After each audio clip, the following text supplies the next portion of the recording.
Hello दोस्तों, मेहनत होगी जीत होगी पे आप लोगों का हार्दिक स्वागत है। आज मैं झारखंड जीएस के कुल 30 क्वेश्चंस डिस्कस करने वाली हूँ जो एग्ज़ाम के दृष्टिकोण से बहुत ही महत्वपूर्ण है। और हमारे जो पीएससी सिलेबस में दिया गया है वन प्रबंधन से संबंधित 5 क्वेश्चंस पूछे जाएंगे, इसलिए आप लोग इसे ध्यान से समझिएगा। तो पहला क्वेश्चन दिया हुआ है, झारखंड के शहरी क्षेत्रों में अवस्थित पार्कों के प्रबंधन हेतु किसका गठन किया गया है। तो झारखंड में जो भी शहरी क्षेत्र में पार्क स्थापित किए जाते हैं उसका मैनेजमेंट, उसका निर्माण, उनकी संरचना से संबंधित जो भी संस्था का स्थापना किया गया है उसका नाम है झार पार्क्स। और झार पार्क्स की स्थापना 2015 में की गई थी। इसका संचालन JPMDA के द्वारा किया जाता है। JPMDA का फुल फॉर्म है Jharkhand park management and development association. और इसके अंतर्गत पार्क कुल 10 आते हैं।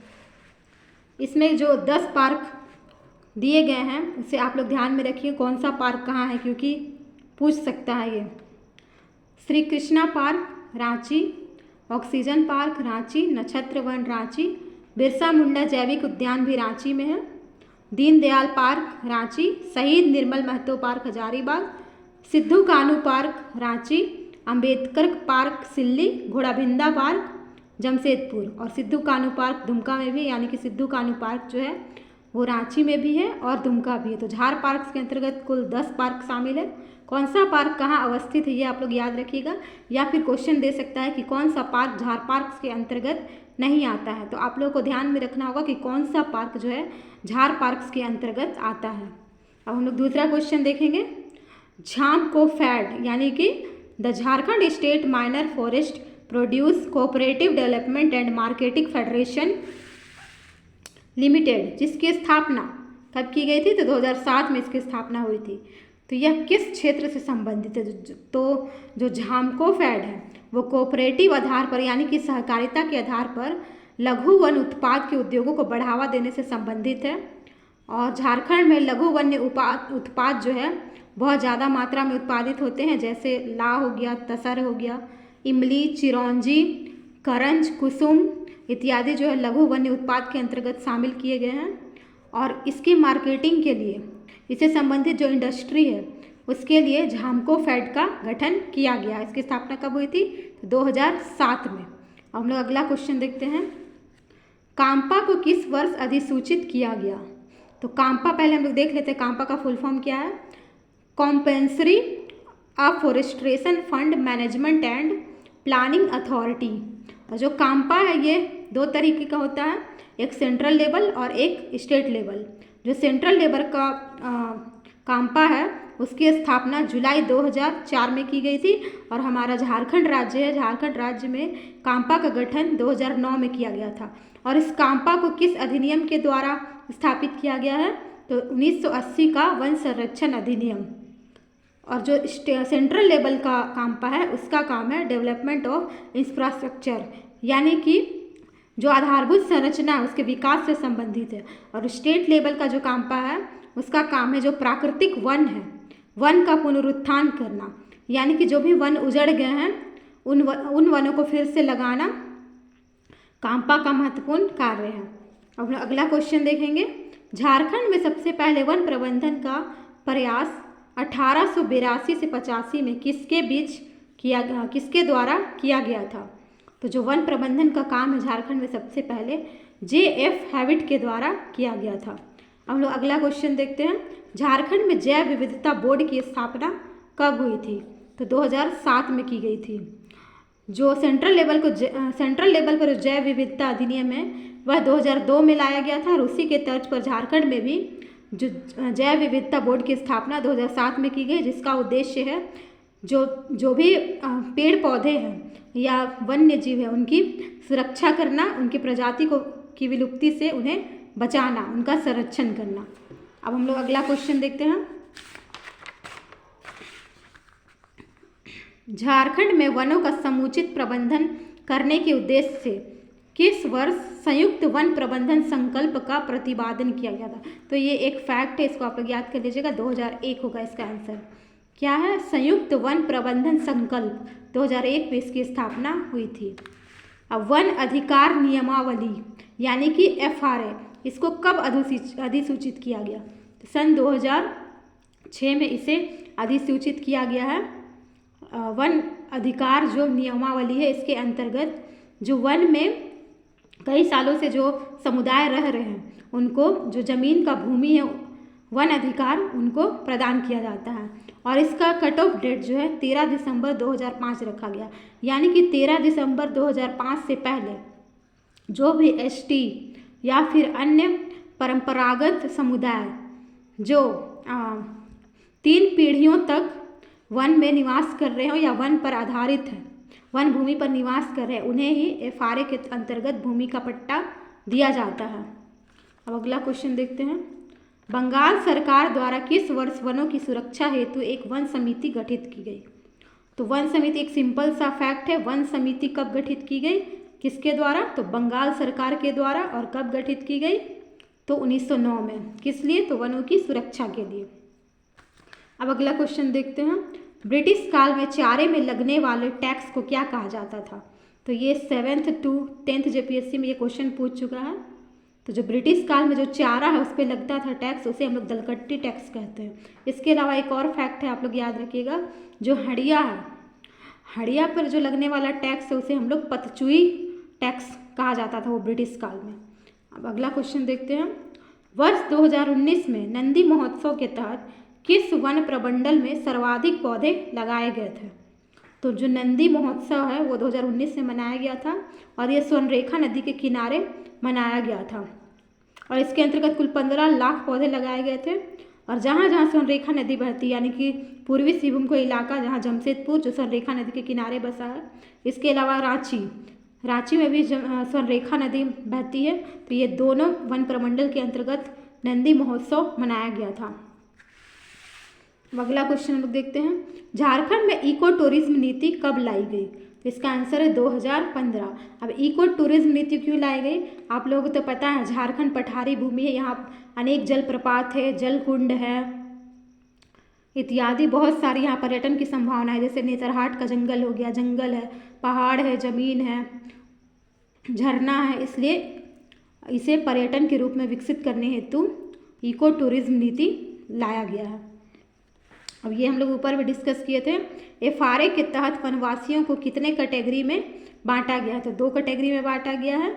एक है वन में रहने वाले एसटी और अन्य परंपरागत वनवासी जो 13 दिसंबर 2005 से पहले कम से कम 3 पीढ़ियों से वनों में रह रहे हो तो उन्हें वन अधिकार का पट्टा दिया जाता है और उन्हें वन भूमि प्रदान किया जाता है। अगला क्वेश्चन है, वन संरक्षण समिति का गठन कब हुआ? ये 2009 में हुआ। ये भी इम्पोर्टेंट क्वेश्चन है। अगला क्वेश्चन है, झारखंड सरकार ने कब पलामू व्याघ्र फाउंडेशन का गठन किया था? तो झारखंड सरकार ने पलामू व्याघ्र फाउंडेशन का गठन सन 2014 में किया था।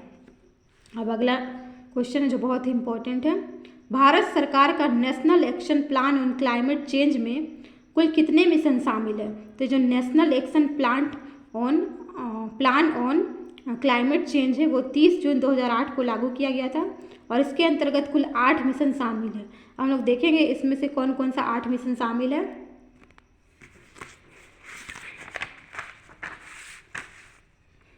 तो ये 8 मिशन है। पहला मिशन है राष्ट्रीय सौर मिशन, दूसरा है विकसित ऊर्जा के लिए राष्ट्रीय मिशन, तीसरा है सुस्थिर निवास पर राष्ट्रीय मिशन, जल मिशन, हिमालयी पारिस्थितिकी हेतु तंत्र से संबंधित राष्ट्रीय मिशन, हरित भारत हेतु राष्ट्रीय मिशन और सुस्थिर कृषि हेतु राष्ट्रीय मिशन, जलवायु परिवर्तन पर रणनीतिक ज्ञान हेतु राष्ट्रीय मिशन। तो ये 8 कुल मिशन शामिल है। ये आप लोग को पीटी में पूछ सकता है कि जो नेशनल प्लान एक्शन का जो 8 मिशन है उसमें से कौन शामिल है और कौन नहीं है। इसी के अंतर्गत एक फैक्ट आता है कि ग्रीन इंडिया मिशन के तहत झारखंड के किस जिले को शामिल किया गया? तो इसका आंसर होगा सरायकेला खरसावा। और इसी मिशन के तहत जो सरायकेला खरसावा है वह राज्य का सबसे ज़्यादा संवेदनशील जिला घोषित किया गया। अब अगला क्वेश्चन है, national action plan on climate change mission में केंद्र और राज्य का व्यय रेशियो यानी व्यय हिस्सेदारी कितना है? कौन कितना खर्च करेगा? तो जितना भी खर्च होगा उसका 60% केंद्र सरकार और 40% राज्य सरकार करेगी।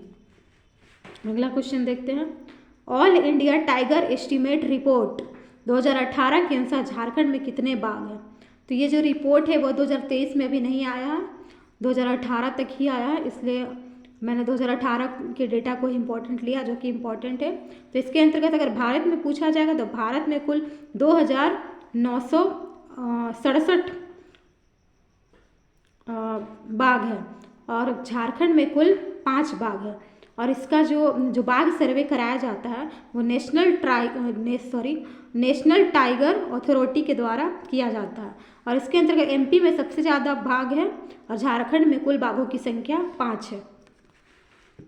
अब हम लोग अगला देखेंगे, ये भी इम्पोर्टेंट क्वेश्चन है, अभी बीपीएससी में हाल ही में पूछा है।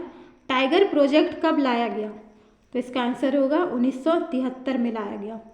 और इसी के अंतर्गत एक और प्रोजेक्ट लाया गया, जैसे एक है एलिफेंट प्रोजेक्ट जो 1992 में लाया गया था और एक वल्चर यानी कि गिद्ध प्रोजेक्ट 2006 में लाया गया था।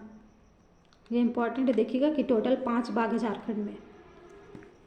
अब अगला क्वेश्चन देखते हैं हम लोग, झारखंड में सर्वप्रथम प्राणी गणना कब हुई? जैसे कि जनगणना होती है उसी तरह प्राणी की गणना कब हुई झारखंड में? तो इसका आंसर हो जाएगा 2002। अब एक क्वेश्चन है, झारखंड में रेवेन्यू के हिसाब से सर्वाधिक प्रमुख गौण वन उत्पाद कौन सा है? गौण मतलब माइनर, तो सबसे ज़्यादा राजस्व देने वाला कौन सा वन उत्पाद है? इसका आंसर हो जाएगा केंदुपत्ता। केंदुपत्ता का क्या इस्तेमाल है? केंदुपत्ता से बीड़ी वगैरह बनाया जाता है,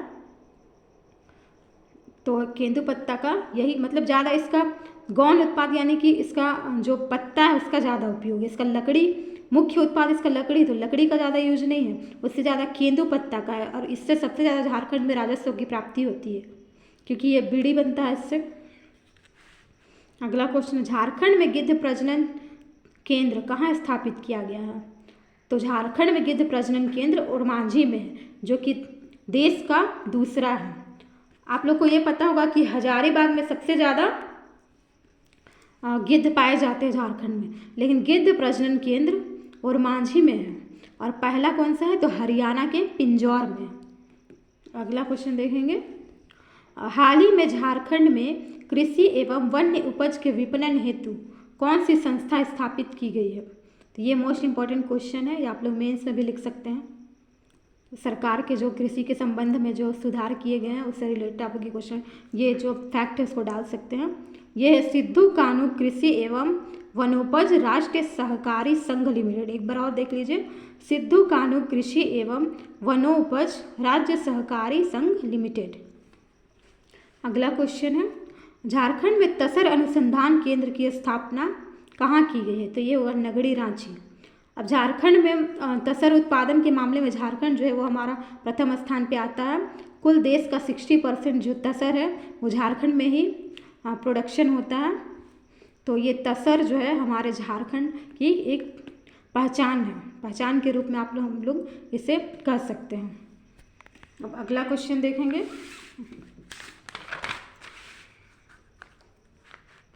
झारखंड में रेशम आधारित उत्पादों के विकास हेतु झारक्राफ्ट का गठन कब किया गया?